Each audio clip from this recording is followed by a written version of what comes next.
اعوذ باللہ من الشیطان الرجیم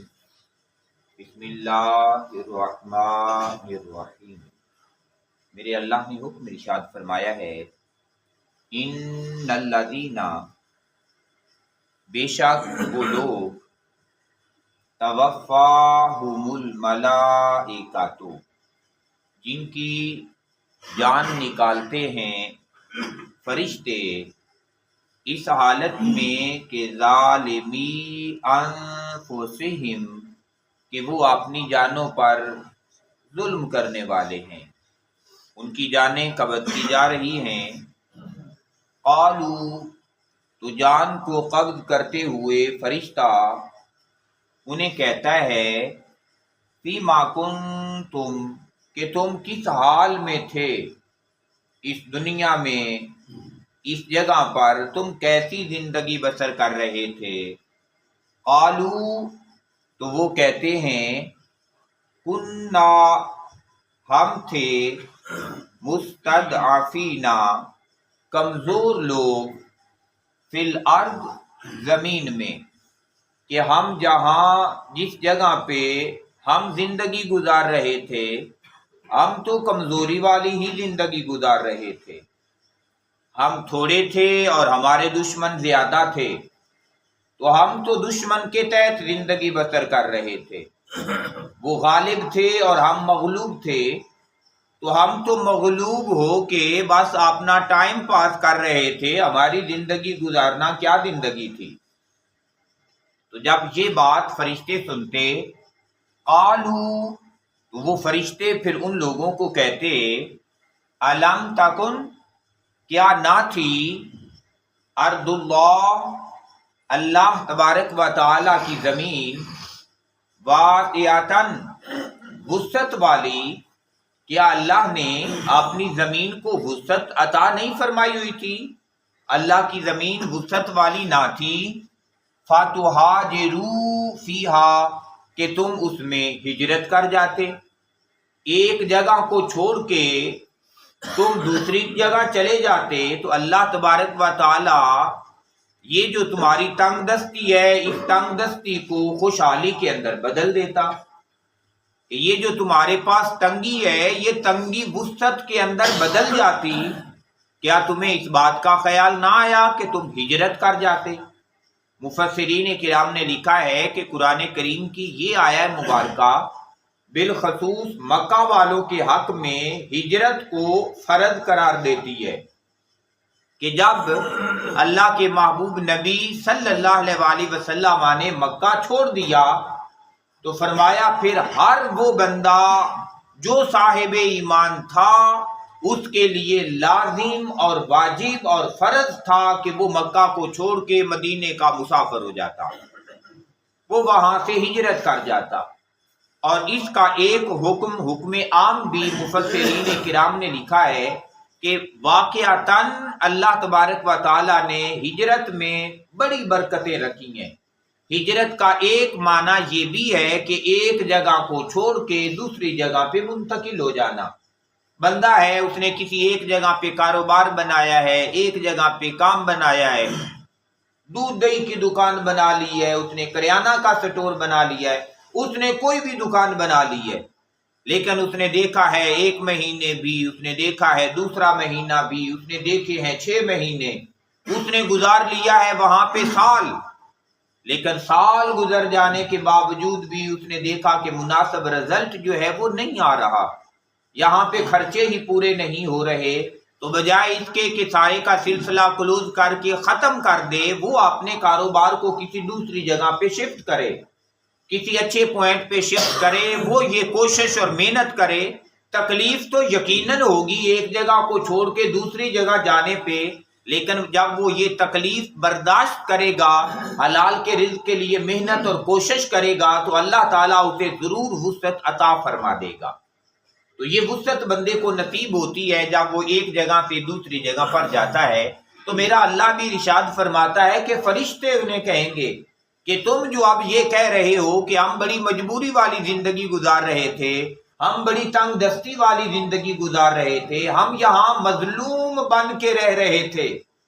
فرمایا کیا تمہیں پھر وہ ہجرت والی بات نہ سمجھ آئی؟ اللہ کی وسعت وسیع زمین تمہیں نظر نہ آئی کہ تم ایک جگہ سے چھوڑ کے دوسری جگہ پہ چلے جاتے تو یہاں جو مظلوم بن کے رہ رہے تھے وہاں پہنچتے تو اللہ تمہیں سرداری عطا فرما دیتا۔ اور ہوا بھی ایسے ہی کہ مکے کے اندر جو مسلمانوں کی زندگی تھی،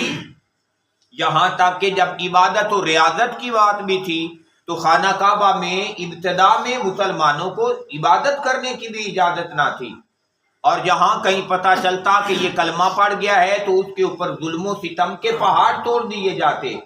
جیسے بالخصوص حضرت سیدنا بلال حبشی رضی اللہ عنہ کے بارے میں ہمیں پتہ ہے کہ ان کا آقا جو ہے وہ ان پہ کتنے زیادہ ظلم کیا کرتا تھا، صرف اس ڈیمانڈ اور مطالبے کے لیے کہ وہ کلمہ چھوڑ دیں تو یہ اسے آزاد کر دے گا۔ تو ایسا سلسلہ بھی تھا۔ تو میرے اللہ نے ارشاد فرمایا میری زمین کتنی وسعت والی ہے اور کتنی برکت والی ہے، کبھی اس بات کی طرف توجہ اور دھیان کرو۔ پھر میرے اللہ نے حکم ارشاد فرمایا، اور یہ یاد رکھیں وہ لوگ جنہوں نے ہجرت نہ کی ان میں کچھ لوگ ایسے بھی تھے کہ جب غزوہ بدر کے لیے کافروں نے تیاری کی، اللہ کے محبوب نبی صلی اللہ علیہ وسلم کے خلاف جنگ کا محاذ گرم کرنے کے لیے انہوں نے کوشش کی، تو انہوں نے کچھ ایسے لوگوں کے نام بھی درمیان میں رکھے جو اندر سے کلمہ پڑھ چکے ہوئے تھے، مسلمان ہو چکے تھے، وہ چاہتے تھے اپنی تعداد کو بڑھانا، تو کیونکہ کافر غالب تھے وہاں مسلمان جو چند لوگ تھے وہ مغلوب تھے، تو پھر یہ بھی نہ ہو سکا کہ وہ اپنا نام بھی ان کے اندر سے نکلوا لیں۔ اور ایسا سلسلہ کہ کوئی بندہ اللہ کے محبوب نبی کے خلاف جنگ پہ نکلا ہو اور اگر چاہے مسلمانوں کی طرف سے ہی تیر آئے اور وہ پھر وہاں ہلاک ہو جائے تو اس کی ہلاکت کو بندہ کیا کہے؟ اس لیے فرمایا یہ ہجرت فرض ہے ان لوگوں کے لیے جو اس وقت مکہ میں تھے۔ فرمایا فاولائکا، پس یہی وہ لوگ جو نبی پر ظلم کرنے والے، مسلمانوں پر ظلم کرنے والے، ان کے لیے زمین کو تنگ کرنے والے لوگ ہیں۔ فرمایا مأواہم، ان کا ٹھکانہ جہنم، جہنم ہی ہے۔ تو جب ایسے لوگ جن کا ٹھکانہ جہنم ہے تو ان کے ساتھ رہنا کسی صورت نہیں بنتا، ان سے دوری اختیار کرنا یہ لازم اور واجب ہو گیا، انہیں چھوڑنا چاہیے۔ پھر ارشاد فرمایا وَسَاءَتْ مَصِيرًا، اور یہ جہنم کتنا برا ٹھکانہ ہے۔ اس جہنم سے بچنے کے لیے بندے کو سبیل کرنی چاہیے، اس جہنم سے بچنے کے لیے بندے کو محنت اور کوشش کرنی چاہیے، اس جہنم سے بچنے کے لیے بندے کو قربانی دینی چاہیے، کبھی اپنی نیند کی قربانی دے کہ اللہ کے دربار میں عبادت اور ریاضت کے لیے کھڑا ہو جائے، کبھی اپنے مال کی قربانی دے کہ زکوٰۃ ادا کرے، عشر ادا کرے، صدقات و خیرات ادا کرے، کبھی اپنی محبت کی قربانی دے کہ وہ اولاد، وہ بچے جو سوئے پڑے ہیں اور ان پہ نماز اب فرض ہو چکی ہے تو ان بچوں کو اٹھائے اور انہیں مصلی کے اوپر کھڑا کر دے، انہیں نماز سکھائے، نماز کا بتائے اور انہیں نمازی بتا دے۔ تو جو بندہ اس انداز کے ساتھ اپنے اللہ کے لیے قربانیاں دینے لگ پڑتا ہے، یہاں تک کہ ایک وقت آئے کہ جان کی قربانی دینے کا وقت آ جائے، اللہ کے حضور جہاد کرنے کا وقت آ جائے تو اپنی جان بھی اپنے اللہ کے نام لگا دے، تو ایسے ہی لوگ ہیں جو جہنم سے بچتے ہیں، اور میرے اللہ نے ارشاد فرمایا انہوں نے اپنی جان کے بدلے میں جنت کا سودا کر لیا ہوا ہے، میں نے انہیں ان کی جان کے بدلے میں جنتی کر دیا ہے۔ تو اللہ تعالیٰ سے دعا ہے کہ میرا اللہ ہمیں بھی اس دنیا میں رہتے ہوئے اپنا مال اپنی رضا کے لیے خرچ کرنے کی توفیق نصیب فرمائے۔ میرے اللہ نے جو ہمیں اولادیں نصیب فرمائی ہے تو میرا اللہ ہمیں اپنی اولادوں کو اللہ اپنی رضا کے لیے انہیں نیکی اور خیر کے راستے پہ ہمیں چلانے کی توفیق نصیب فرمائے، اور جب تک ہماری جان میں جان ہے، ہم اس دنیا میں زندہ ہیں، تو میرا اللہ ہمیں زندگی کا لمحہ لمحہ اطاعت میں، فرما برداری میں، دین کی سربلندی کے لیے اور دین کی بقا کے لیے میرا اللہ ہمیں اپنا ہر سانس بسر کرنے کی سعادت نصیب فرمائے۔ اللہم صلی علی و مولانا محمد، اللہم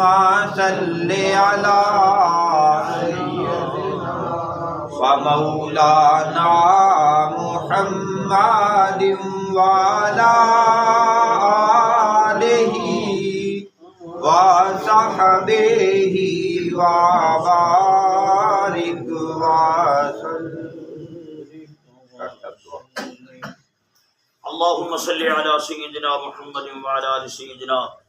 محمد وبارك وسلم وصل عليه. اللهم أنت السلام ومنك السلام تبارك ربنا وتعاليت يا ذا الجلال والإكرام. اللهم رب ارحمهما كما ربياني صغيرا. اللهم ربنا تقبل صلاتنا وأعمالنا الصالحات. اللهم ربنا اغفر لنا ولإخواننا الذين سبقونا بالإيمان. اللهم أعنا على ذكرك وشكرك وحسن عبادتك. اللهم ربنا آتنا في الدنيا حسنة وفي الآخرة حسنة وقنا عذاب النار. اللهم ربنا تقبل منا إنك أنت السميع العليم وتب علينا إنك أنت التواب الرحيم. ربنا اغفر لي ولوالدي وللمؤمنين يوم يقوم الحساب. اللهم صل على محمد النبي الأمي وعلى آله وسلم تسليما أجمعين.